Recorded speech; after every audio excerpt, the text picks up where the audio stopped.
Welcome to Hot Flashbacks, where we boldly navigate the ups and downs and unexpected detours of our 30s and 40s while finally recalling how clueless we were in our 20s. I'm Molly Ward, your captain through this midlife roller coaster. Stick around for laughs, life lessons, and maybe a few I can't believe I survived that stories. Follow our journey on Instagram and Facebook at Hot Flashbacks. Make sure to like, follow, and share so I can keep making these episodes. Let's dive in. Ruffles are not a thing you're going to catch me wearing. It was like a peplum top. It wasn't ruffles. It was just like the way it kind of ruffled out. I don't think peplum is a word. It is. No, look it up. It's not. Type of a top. Oh my God, it peplum. Is. It's peplum. Yeah, we wore it a lot in the 20s. We did. We did. And it's it's P-E-P-L-U-M, peplum. Not to be confused with the dégagé. Okay, so. Yeah. Welcome back to Hot Flashbacks. I'm your host, Molly Ward.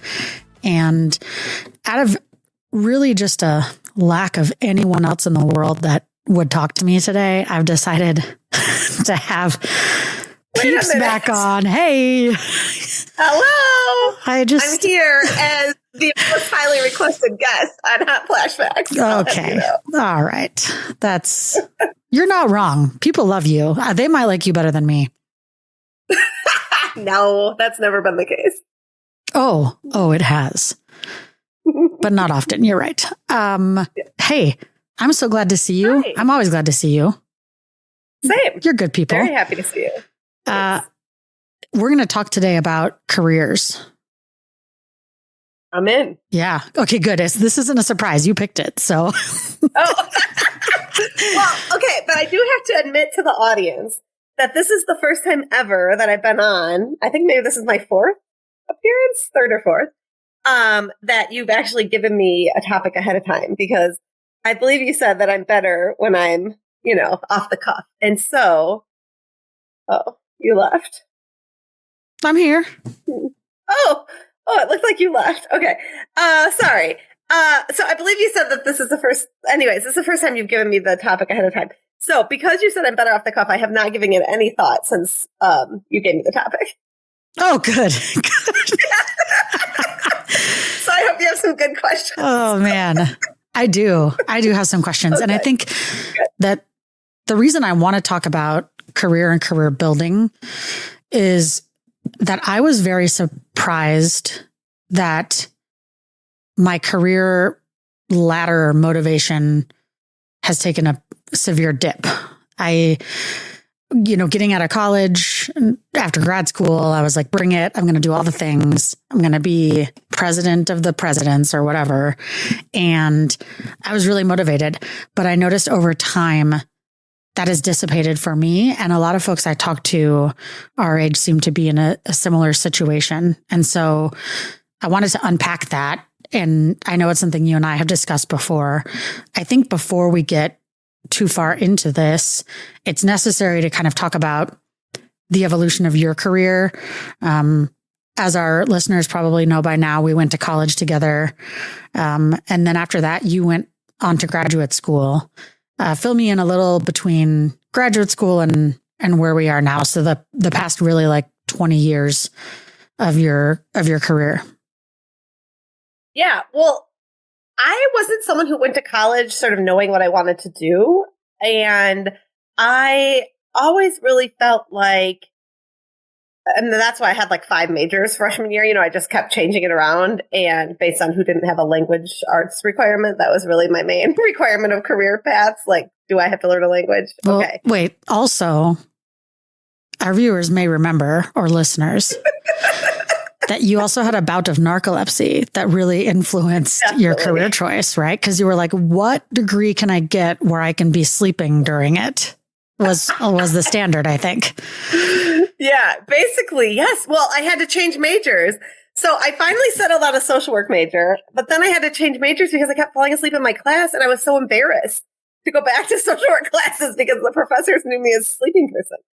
And so then I got some medication, I got things a little worked out, and I changed to human services, which was very similar, but just, but they didn't, the human services people didn't know you were sleeping. So Exactly. Yeah. So it was a lot better because then I could save my reputation. In the social work program, you were bagel and cream cheese or Pop-Tart with Diet Coke sleeping lady. Yeah, Diet Pepsi sleeping lady. So when you went to the human services program and started that major, you were just bagel and cream cheese Diet Pepsi lady. Okay. Not sleeping anymore. Yes, exactly. Yes. And as long as we're talking about my medical problems in college, we should say that one time I also had a slip disc. So I spent an entire semester hobbling around campus. And I believe that you called me Igor. So by the time I got to the human services program, I was no longer sleeping or Igor. So I really worked out some health stuff. You really became your better self in the human services program. I think you should write like a testimonial to our undergrad. Just like, you know how they ask donors to do, or you just write a testimonial about how thankful you are for the human services program?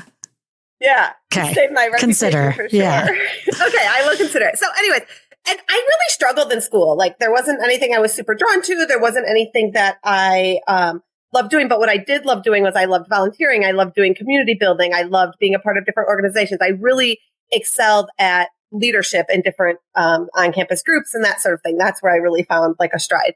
And so then I was kind of, applying for jobs, applying for grad school, trying to figure out what to do, and got accepted to a grad school program in public administration with a focus in nonprofit management. And it was the first time in my life that I loved school. I loved everything I was learning about. It was exactly the type of thing that was like up my alley. Thought it was great. I did well with grades without having to work as hard as I had to do just to get like basic B's, B minuses. You were going to say excelled, weren't you? I was getting A's. Yeah. I heard you. You were like, I was doing, good. I was doing good. Yeah. You could say excelled. I think you excelled. Yeah. I excelled. So it really clicked and I really, really liked it. And so then I went into sort of working in nonprofit. I worked for like a really large nationwide health organization, health nonprofit, and really liked that. And I've actually been working for that organization for 18 years in many different pieces and parts of it. And in terms of like, whenever I have interns or anything, I always tell them about like the cool thing about my kind of career path to this point is I've had many different jobs over the 18 years, and only like one of them was a job that even sort of existed, right? They were all jobs that were sort of formed because of a new business need or because I had some sort of a skill in an area that could be utilized in a different way. And so anyways, all that to say, I've just never been someone who's like, here's my 5-year plan. Here's what I'm going to do. It's always just sort of followed my gut and paths have opened up and come around. So I've really enjoyed that and had a great career with that. The one thing about it that I don't love and have felt sort of, especially lately, sort of a little regret around is just that like, you don't always have to turn your hobby into a job, right? If you love volunteering and you love being involved in the community, that doesn't have to be your job. And I sort of wish someone would have mentioned that to me. I mean, I don't know that I would have listened, but now it's taken some of the joy out of volunteering for me. Because I sort of do it professionally, right? So I don't volunteer as much as I used to, and I'm not as engaged, and all of that for many reasons, right? I have little kids, I have a job, I have all of that. So, and then during 2020, when the whole world sort of shifted, we had a huge set of layoffs at my organization. We laid off about 40% of our workforce because of the pandemic. And I mean, I was lucky to not be amongst them, but working in nonprofit, that was maybe the third or fourth time I had seen like a major transformation of the workforce happen. And I started to think, man, I have a family now. I don't want to be in a place where my job is just sort of willy-nilly based on who donates what month or whatever. And so I started to try to think about things that I could do sort of as a second act or second career because I still love what I'm doing. And so then I decided to go back to school to actually get a master's in social work so that I could be a therapist. And so I'm about 4 classes into that. And, again, because of family stuff, that's kind of on hold right this minute, but that's kind of where I'm at with my career, just for a little background. Okay. Well, now we're out of time. So that was a good episode. I mean, that's a lot. 25, because I had to include the college part. Okay. Yeah. Okay. So you did mention something earlier about like your hobby and something you enjoy becoming your career, which I think is something a lot of people struggle with. I mean, the good thing is that you didn't decide to go into pizza making. So you can still enjoy pizza which is probably more important than enjoying volunteering. I tell my students this is that, not everything in life has to be a passion. And I think there's a lot of pressure in college to like find your calling or your passion. And sometimes at the end of the day, I feel like a job is a job. And yeah, you need to be passionate about the work that you're doing, especially in some careers that require a level of commitment and a level of importance, like being a surgeon. Like I feel like you have to be passionate to get through med school to really want to do that and to excel at it. But there's a lot of careers I don't think it has to be like your calling. It's a thing you do and you enjoy it, and it isn't your hobby. It's just something you're good at that you help you get through life so you can do all the things you want to do. So not to put too much pressure on people to like find their passion or their calling. Yeah. I'm so glad you're saying that to your students, because I don't feel like anyone said that to me. And maybe they did and I didn't listen, because young people in their 20s don't listen that well, right? But like, because you think you know it best and you have to try it out yourself. But like, yeah, I just wish like someone would have said, you can work in a corporate field that's a little more stable and steady, and you can do this, and you could even be on their community engagement committee. You don't have to work in nonprofit because you love community engagement. Now, I've lucked out. I have really enjoyed my career in nonprofit management, and I really enjoy what I'm doing now, which is more like grassroots advocacy. And I think it's great, and I get to work with awesome people. But I don't know. I wish I would have had a clearer picture of what your career means in your life. And I guess that's kind of brings us to the topic today of like, I've really started to put that into place, right? That it's not the number one thing in my life. When I don't know if it's like a strong Midwest work ethic. I don't know if it's our generation.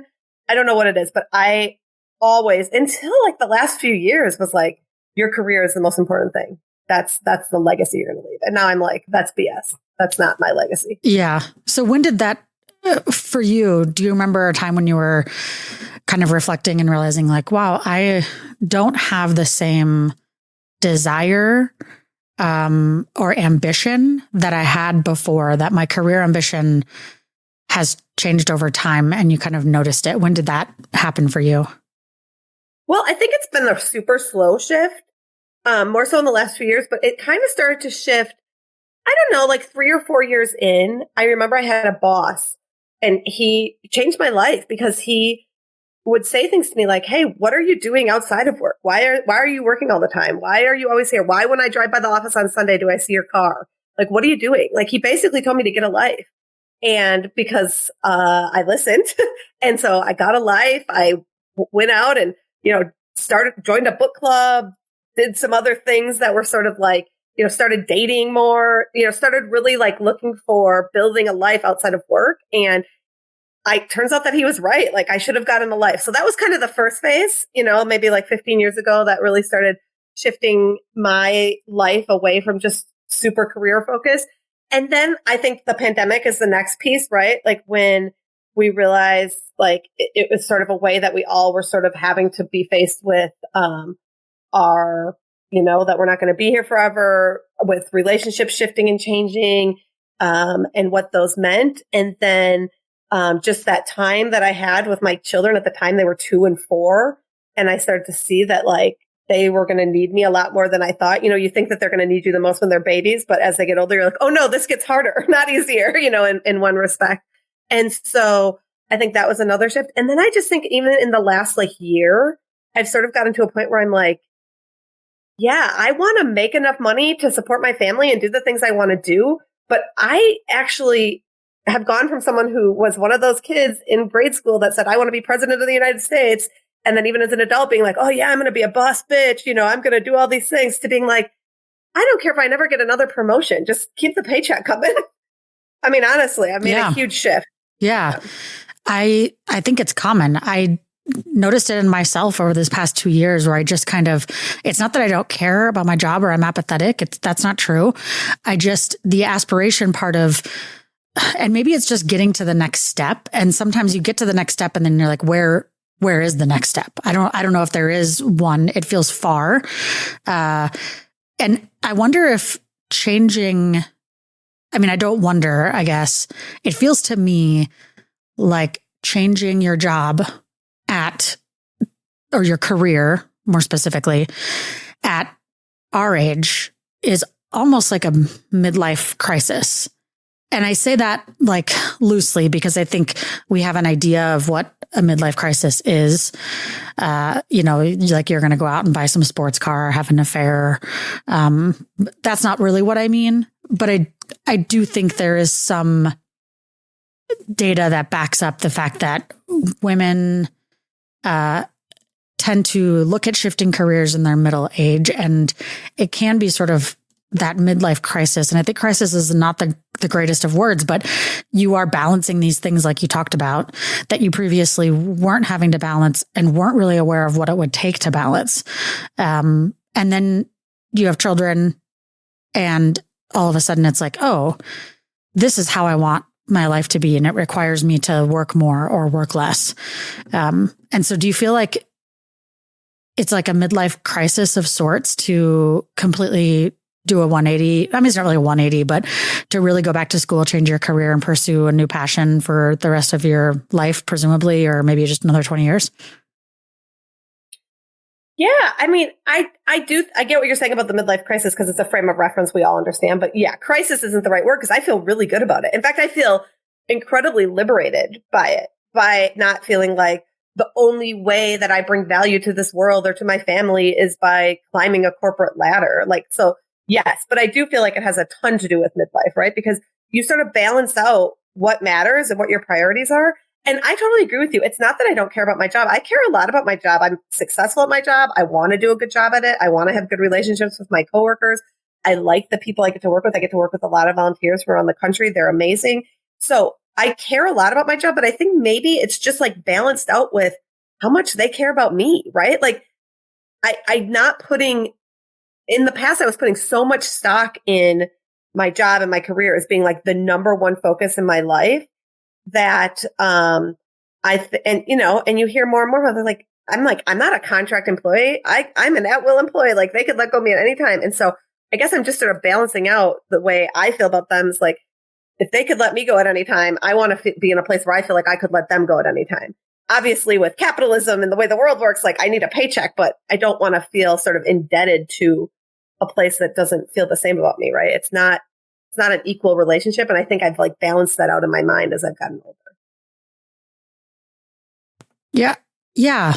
I like that. I think also there's just the inevitable shifting of priorities, right? I mean, when you're in your 20s, your priority is, and probably should be, to build a foundation financially, to build a foundation in your relationships, to, for a lot of folks, find a life partner in some way to kind of get stable.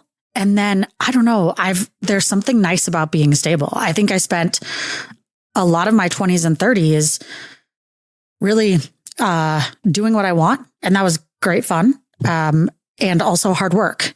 And at a certain point, I became much more complacent with, hey, I've got a couple of these things in check, right? Like Maslow's hierarchy, right? I've got a place to live. I've got love in my life. I've got a job. I can put food on the table. And like, I'm okay with that level of stability. And maybe it's because I put in so much work to get here that I feel like I have arrived, even though I really haven't. Like I thought I was going to be further in my career than I am. But I'm also kind of okay with where I'm at, but I don't want that to turn into apathy. And that I think is where I'm struggling with. I don't, a next step for me might be getting a doctorate, and I don't want to do that. A next step for me might be like being an associate or assistant vice president. And now that I see what that looks like and what it takes, I don't know if I want to do that either. So I just think it's your priorities shift. I think that's so true because you're saying now that you see what that looks like, I really relate to that because I think I thought like, yeah, I want to be vice president. Yeah, I want to be president. Yeah, I want to be CEO. Like in my mind when I was in my 20s, there was no end to sort of how I would push to do those things because I grew up, my mom was like a raging feminist and like she was like a powerful woman. And my whole life I heard about how I can do everything I want. And like that wasn't always the case. And so I felt like I had to prove to the world that like I am a strong woman and I can do whatever I want. But really now my understanding of feminism has become more about like, I'm a woman, that I have choices, right? I don't have to climb a career ladder if I want. You can be a feminist and be a stay-at-home mom. But that was never my understanding as a kid, right? Like how I took it as a kid and as a teen and in my 20s is that like, in order to be that strong feminist woman, I have to keep climbing the corporate ladder. But the other thing that what I was saying is that I relate to what you said is like, now that you're closer to what that might look like to be like, say, I don't know, dean of students or, for me, like vice president, like I see how much these people are working and I see how difficult their lives are. And it's like, that trade-off is not worth it to me because like you said, I love like being around my family, going camping with them, doing things, being off the grid. I don't want to have that sort of decision-making and responsibility. And I don't know if I'm just not seeing it clearly because I'm not in those roles. And maybe there's a way to do that where you're still balancing your family and stuff, but it's just, yeah. And like, I'm not saying if someone came to me tomorrow and was like, would you like to be vice president of being awesome? I might be like, sure. And does that come with, $100,000 pay increase? Great. I'll take it. But I don't think that I'm aspiring to that anymore at all. Like I said, I feel very comfortable just like you said, because I have some needs met and I feel good about the progress I've made and the way I can provide for my family. Yeah. And I think values shift also because you I don't know a fancy way to put this, but you have more things to value. When you're 20, like you don't have a spouse and maybe you don't have a pet and you probably don't own a house and you don't have a child and you don't have a car and all these things that by the time you're 40, you hope to have. And, knock on wood, I still have. So those things begin to compete for your time and your priority. And so when you're 20 and you're thinking like your career might be the most important thing because it might be the only thing that you really have, right? I mean, and that you have control over and that you're in charge of. And then as you get older and you accumulate more of these priorities in life, it's your hobby that becomes more important, right? Because if you're 40, you have to start gardening. Like, I don't know if you started, but you've got to start. I mean, it's yeah. My husband's really the gardener, but we do have quite the expansive garden situation. So I am involved. You have to start gardening. But right, you're putting time into these things in a different way because you have them. And before you didn't have a marriage to put time into and children to put time into and a hobby that gave you a break from those other things. And so I think when I think about my career and how important it was and how centered I was on moving it forward, it partially was not just because I'm a motivated person and I really wanted to, and society tells me I need to, but it also was because I didn't have anything else competing for my time. When you're 25, there's really there's nothing more important unless you have children and you get married. And I think what the statistics show is that people who do those things earlier don't have the same career trajectory as people who don't. And that's because they're not focusing on those things at 25. And then at 40, they're going, okay, now I'm going to focus on this, right? Of course, we know it's also a little harder. I had this conversation with my mom a couple of years ago that stuck with me. And she said, getting a job at my age is difficult and ageism is a thing. And I was like, nah. But then I thought about it and I was like, at a certain point, I think you also, especially for women, you get a job and you have a kind of path and you have employment that you kind of stick with it because it's kind of hard to get a job at 60, right? I mean, now that I think about it, I never really thought about it, but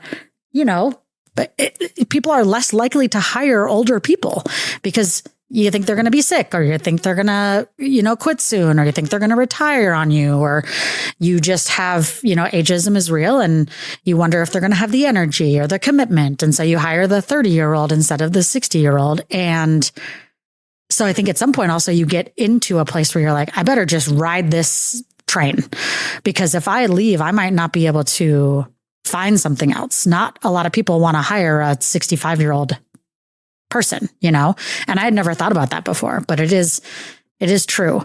It says that 73% of women consider a career change in their 40s. That's a lot. Wow. That's crazy. That's a lot. I would have never guessed that was high of that number. And maybe that is kind of true because maybe like subconsciously or some part of you is seeing that like, hey, this is the time to do it if you're going to do it because it's going to be harder when you get older. So like I had mentioned about like thinking about being a counselor or a therapist, like I've sort of pictured that as like my second act or like my retirement job. Yeah. And that feels like something I could have a lot of control over and that I think I would like to do and I think I would be good at. But I don't know. I always used to think it was so weird. We have a really good friend who's a teacher. She's a listener. So shout out to Lisa. And I think you should. She would always talk about how ask for permission. Like, I mean, it just feels like you should ask for permission. Like, this isn't really your show. From the host. I mean, I just shout out to Lisa. It's fine. I like her a lot too, but like, let's just set some boundaries here. Okay, no more shout outs. I do appreciate Lisa really snuck in. She did. I do appreciate though that you're wearing a bra. That is one of the rules. I am. But just kind of shouting out your own people on someone else's podcast is, it's iffy. So, well, I mean, I'm not here to promote a book or a website, just a person. Or anything, so promote my friends. Yeah. Okay, holler at Lisa. All right, continue. Holler at you. Anyways, she used to always talk about how once you start working in a school district, that you're kind of in that school district then, and if you want to make a shift, you need to do it pretty early on because if you go to another school district, oftentimes you have to kind of start back over at starting pay. It doesn't travel with you. And I always thought like, oh, that's so stressful because other fields aren't exactly like that, so strict. But now that I am where I am, I feel like because I worked at the same place for 18 years, it would almost be impossible for me to get an equal job at the same pay. Right. So now I sort of understand what, she told us many years ago about how school districts work. Like, because I feel like not as officially, but sort of, I'm kind of in that same boat. So like, it would be difficult for me to just go apply for a job, get the exact same job and get paid what I'm being paid, So I think that's another part that's frustrating. It is. I mean, I think I didn't think about it in my 20s, but you get to a certain point where you're going to sit for a few years, right? You've got a position where you're really going to put some time in, or because of your lifestyle, you've chosen to live in a certain place and it makes it difficult to find a different job. So you're going to stick this out like it's a director job and you feel like it would be reasonable to put in, 8 years or whatever, 10 years. And then, you get those cost of living increases and you get those increases for performance. And all of a sudden you realize that you're getting paid $100,000 and you know that if you left today, they could hire someone at 72. And right. And so you start to think, well, then how am I gonna, if I didn't progress, I didn't get another degree, I don't have any new skill set, I just want to move my job and do something different, that you're probably going to take a pay cut. Because this is also how companies look at it, right? Is that one of the reasons that companies will offer incentives to retire, or when the economy isn't great, like it isn't now, companies will say, hey, let's give people a package to get out of here, because we have people who are program managers that we hire at 35 who are making 65. And so if we let them go now, we can save 35, which means if you are looking at getting that job, you're looking at a massive pay cut. And it does get hard to find a job that can meet your salary. I think it is a real problem. Yeah, for sure. And I mean, I think the other thing is with that is part of the reason why this career change I'm trying to make is a little bit on hold. Lots of family reasons and my kids having some higher needs than I was expecting at this moment. But also at first, this sort of career shift, I will have to take a pay cut. And I want to be in a position where I feel comfortable to do that. And like you said, when the economy is feeling a little tight, when it's like, oh, every time I go to buy something, it feels like it's more than it was a year ago or 2 years ago, it's harder for me to consider taking a pay cut or even having to, in order to do this new position, in order to finish school, it's not just taking the classes. I have to stop and do like a practicum, and I can't work full time, do 20 hours a week of a practicum and take care of my family. So it's really tricky. And I think that a pay cut is a big fear about even like looking at trying to do something different. So That's crazy that 73% of people are. Yeah. It makes me think that there have been people in my career that I've thought, why are you still here? Like, you're old enough, like you've been here a long time. You're obviously unhappy. You do not like it. Like, why don't you just go somewhere else? Like, if you're not happy here, if you don't like it, if you don't like what you're doing, if you don't like me, if you don't like where this industry is headed or whatever, then why are you still here? But I think now I know. is that it's not that simple to just get another job and make the same amount of money. And, I've looked at jobs around here where I live, and I know you reside in Michigan, and Grand Rapids, the economy is probably a little bit different in terms of the labor and what's available.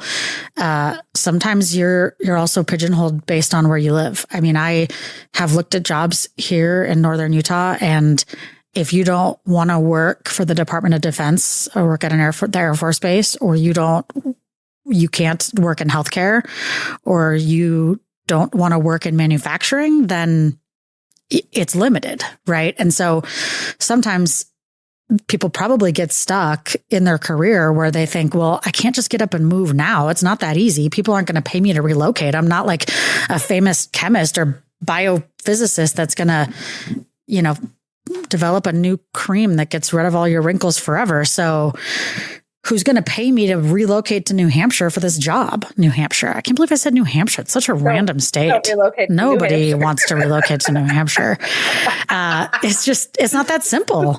And I guess it felt really that simple in my 20s. It really did. And it actually was. I didn't have. It was. Yeah. Yes. I didn't have anything holding me down or keeping me grounded in that way. I don't want to say holding me down because it feels so negative, but there was no reason, that I couldn't. As a matter of fact, when I was, 24, I was living in the suburbs of Chicago and got a new job and picked up my dog and put him in the car, put all my stuff in a duffel. I got in the car too. Picked up my friend Peeps and moved to New Orleans and started a career there. And we just got in the car and drove there. Our friendship almost ended shortly thereafter, though. That was, you remember, a very pivotal moment. Yeah. Oh, I do. The road trip was great. We did great on the road trip. Yeah. But unfortunately, when we arrived in New Orleans, your furniture wasn't there yet. Right. And we were waiting for it to come. So we were sleeping on an air mattress.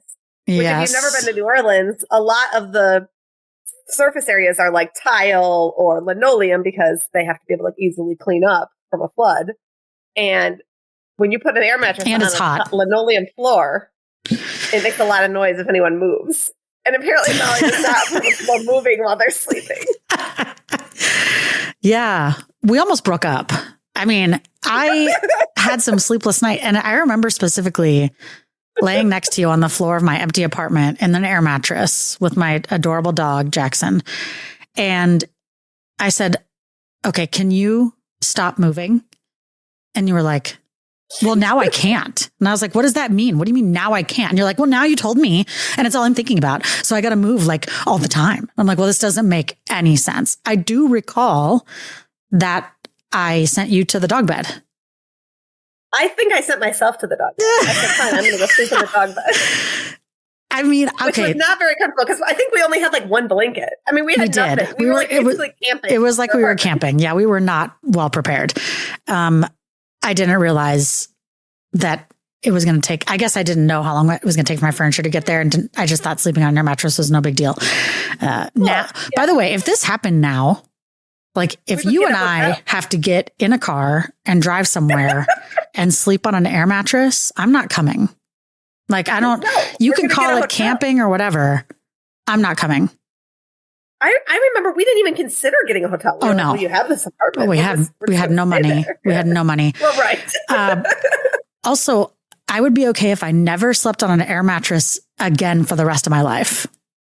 Ever. I don't know. I mean, I like to camp and we sleep on an air mattress and it's pretty comfortable until about 3 or 4 in the morning when it starts to there. I'm too old for that. Like I'm too old because you just wake up sore and your body hurts and your back hurt. Like if sleeping on an air mattress was good, we'd all be doing it. No one's doing it. Very true. It's because it's not ideal. Yeah. So, well, our listeners probably know that we are still in a great friendship. So we managed to get beyond the air mattress situation. So thank you for that. But, rocky. It was airy. Touch and go. Oh, man. And I, just picked up and moved to New Orleans. And I didn't, that seemed, it was very feasible. Obviously, I did it. it seemed like a thing people do in their mid-20s that now feels like not something I could do. I can and probably will at some point leave Utah, but the feelings I have about it are very different than I think the feelings I had about picking up and moving in your 20s. I think as I've gotten older, also community feels so important. And I didn't have that before. It felt like I could just make friends wherever I went. And that's not the case in your 40s. Because everybody was doing that, right? Yeah. Everybody coming to a new city and making friends. It's so different.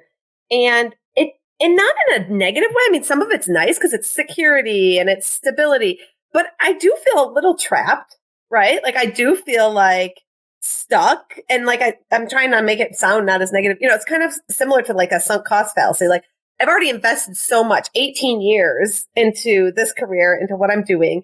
Like it almost feels like, well, why would I leave now? I'm good at it. It's working for me. It's working for my family. And so, you know, and I guess those are all decent reasons to keep a career or have a career. But also it just feels way different than the sort of like motivated, inspired, driven person I was. Yeah. You know? Now I'm just trying to like put food on the table.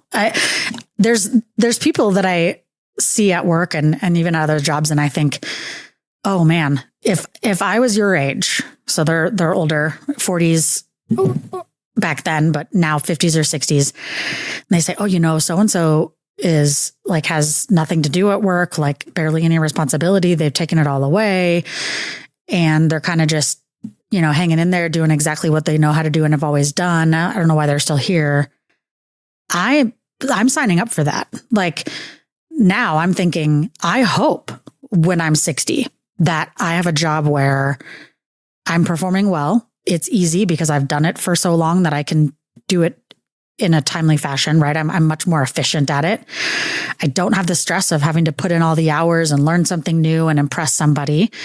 And I'm getting paid probably more than I deserve. So why would I leave? Like, I mean, that sounds like ideal, right? Mean, I know, same. And I was so judgy of like those people in those situations when I was like, why don't you want to be making a bigger impact? Why don't you? And like maybe they are making a bigger impact with their family and their community. And again, like you said, because that was the only thing we had to focus on. And we had just put all this money into a college degree, into a graduate degree. And so like, yeah, no wonder career was like top of mind. But I was really judgy of those people who were just kind of getting by. And now I'm like, oh my God, I'm totally that person. Like, I'm like, again, I don't think I do a good job. I have good relationships. I'm successful, but like, I'm definitely would be happy to sort of be put out to pasture and be fine, just collecting my paycheck and doing the things I know how to do without like learning new skills. But that's where they send like the cows before they kill them. Is that like a horse? Like like I used to have horses, and like when they get too old to ride or do things with you, kind of like they just become like big pets that eat grass all day. And I would be happy to be put out to pasture like that. It'd be cute. Give me a little scratch behind the ears once in a while. I thought it was like they send the cows out to have like their last meal before they butcher them. No. Okay, well, that phrase makes a little more sense now. I think it means just like chilling. Yeah. But also, maybe it's not that because I told someone recently that I'm really unmotivated career-wise, and they were like, no, you're not. You're going back to school. Like, that's not, and I was like, maybe motivation just looks different. Like, maybe it's not unmotivated. Maybe the things that are motivating us just look different as you get to middle age, and that's a big shift. But also, like, I feel kind of lucky that I've made that shift because, you know, you see these sort of like stereotype stories of like men having a midlife crisis and sort of, you know, doing the opposite, right? Instead of investing more in their community, their hobbies, and their family, they like invest in like a mistress and a sports car and a promotion. And like, that seems like that's a sadder life. Like, I'd rather be the person who slowed down career wise, but was more meaningful engagement with their family and their community. So yeah, I know, I'm glad I made this shift, but I never would have predicted I would be here. Yeah.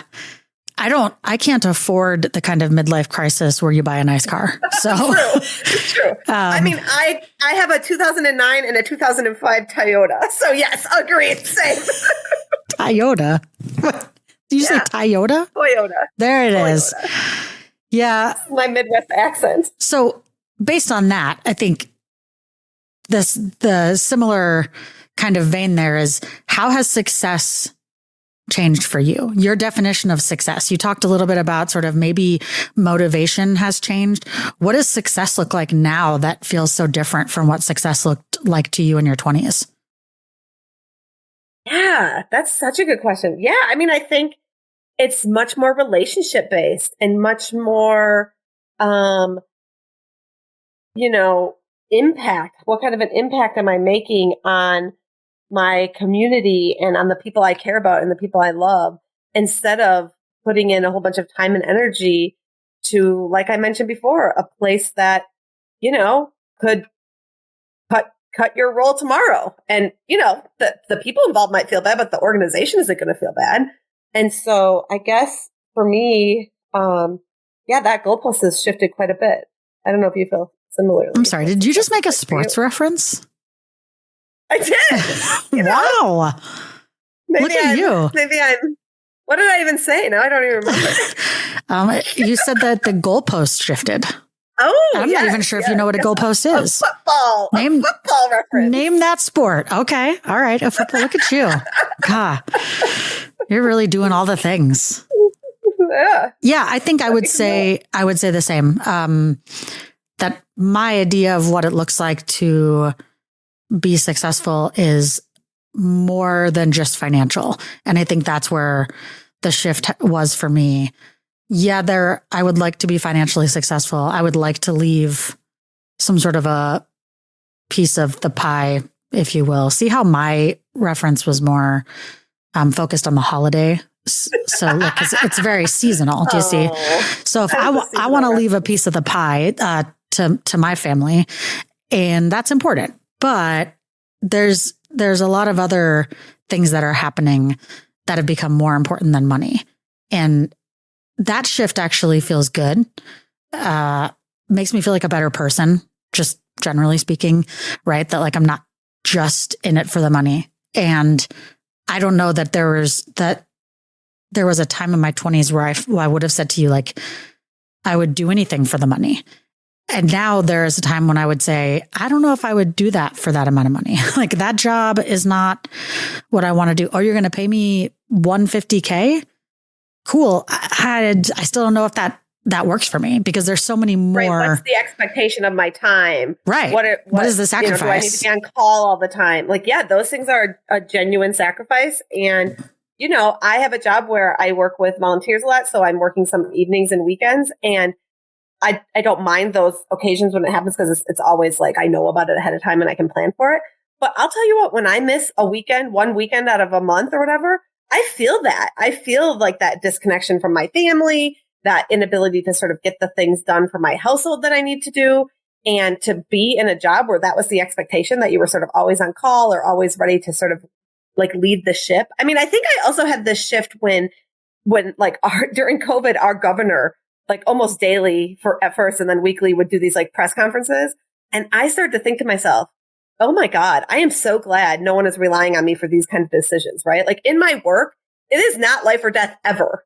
Like, like my boss was like, there's not going to be a volunteer engagement emergency. Like go do what you got to do. Right. And I love that freedom. I wouldn't want to be a surgeon. I wouldn't want to be in a role where it was a life or death situation or where I was the leader of a team of like hundreds of people or something that relied on my decisions for their jobs. So I think that's not worth the trade-off for me. Yeah. I'm not in charge of anybody's life at work. And I'm very grateful for that because now I don't know if I have the emotional bandwidth to do that. Right. That I exhausting previously may have had. Yeah, it is exhausting. Well, I really think that having this conversation has helped me feel better about where I'm at with my career. Because similar to you, I kind of had this like, am I unmotivated? Is this like a me thing? Do I need to get it together? Like, what are my next steps? Why am I not progressing in this way that I want to? And then I realized I don't know if I really want to. It's just things have changed and my focus has changed. And that seems like a natural part of aging for a lot of folks. And, I'm wondering also if, I'm much closer than you are to having no children in the house. Kids are 15 and 17. I wonder if at that point I'm going to see my midlife career shift. Like, okay, family's different now. It's, I don't have as much going on at home or as many people to invest in. Feel like I have a little bit of more time on my hands and frankly, more emotional bandwidth to be able to get a new job and hit the ground running and put in all the hours and do all the things I have to do to earn everyone's respect and admiration and all those things. I don't have that kind of energy now, but I'm curious to see what happens in the next 5 years. Will I find that when the kids have graduated and moved on and are starting their best life, that I am yearning for something different and maybe something that is going to fulfill some of those empty spaces that they vacate, in my mind and my heart and my energy and all of that. So you can update me in 20 years when you get to do that. Yeah. Excuse me. Not quite 20. Okay. Close. Well, How long? Close, yeah. How long, really? Well, I have a 6 and an 8-year-old, so I don't know. What's that? 12, 15? 14, 15 years. Yeah. That's a long time. Yeah, you might see that. And then I think that that's okay, right? Like, I think we see these different shifts throughout our lives. Like we talked about before, like how we said, like our 20s, we have like very vivid memories of, and in our 30s, we don't have as much memories because it's just a different time and you're doing more of the same things instead of changing every so often. And so I think, yeah, there's just like seasons in your life. And like, you might find that in 3 years, you're starting your PhD. Since you mentioned that. You're right. Yeah. I haven't ruled it out. So yeah. I appreciate that this insight. is probably a whole nother podcast topic, but I wonder what the difference is for this gender wise, like for men and women. Yeah. Because a lot of things you've said, I'm like, I wonder. Yeah. I don't have any data or statistics to support it, but I would think that there is probably some breadwinner male masculinity mentality that changes the way men feel about their priorities at home, with their children, with their hobbies, with their pets, whatever those things may be, that maybe doesn't give them the same amount of, I almost think when you think midlife crisis for men, you think what you said, right? It's almost like we all experience this kind of a lull in our life and our career. You settle in, and then you say, oh, I kind of miss the excitement of starting a new relationship, of dating someone new, of having an exciting job, of feeling all that pressure. Like I'm kind of feel like I've gotten stagnant, or like you said, a little bit stuck. And maybe that just manifests itself in different ways for men and women.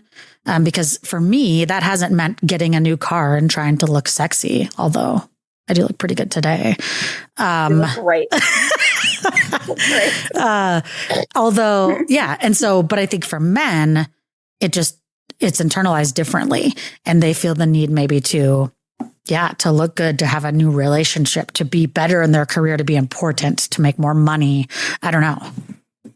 Well, and they have different expectations from society, right? Like even I, who is someone who, tries really hard in my life to have like a 50-50 sort of partnership. Even I, like if I go to my kid's school for a field trip and there's like a dad chaperoning him, I was like, oh, wow. Like look at him. So yeah. Exactly. Like, so there's just like different expectations that society has. And even those people who are trying to sort of push the envelope on those expectations, like it's ingrained in us. So yeah, I do think it has to be different for men and women. Yeah, you're right. Well, thank you for your time today. I feel like I have more to say about this topic, but I feel like I need to say it with the research. So maybe there's like a part 2 where I've done some more like significant research to share about midlife crises for women and men and how those unfold. Great. I'm curious. So I got to go because I need to look that up like stat. So peeps, as always. Thank you for having me. It was very fun. A pleasure. I love being on your podcast. I have a few more shout outs. No, oh my gosh. I won't do any more shout outs. Don't even. No, I'll let you do one. Go ahead. Oh, that's too much pressure. Is it? I don't know. I want to just shout out all my friends and family. Thank you for being there for me and supporting me, whether I'm motivated in my career or not. It's like you're on Wheel of Fortune and you got picked in the audience to say hello. You're like, I'm Rachel. I live in Grand Rapids and I'm so thankful for it. It's cute. It's cute. All right. Thank you. This is Hot Flashbacks. We're out. Want more? We're on all the major podcasting platforms like Apple Podcasts, Spotify, and Amazon Music. Just search for Hot Flashbacks and subscribe.